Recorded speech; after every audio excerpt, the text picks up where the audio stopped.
இரண்டும் புனலாக கல் நெஞ்சம் அனலாக மண்டியிட்டு வீழ்ந்தேனே திருமறை முன்பாக விண்ணரச அன்புடனே கண் விழிப்பாய் என்றார்.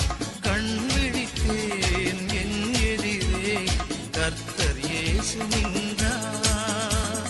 இயேசுவை நாம் எங்கே காணலாம், அவர் பேசுவதை எங்கே கேட்கலாம். இயேசுவை நாம் எங்கே காணலாம். பனி படர்ந்த மலை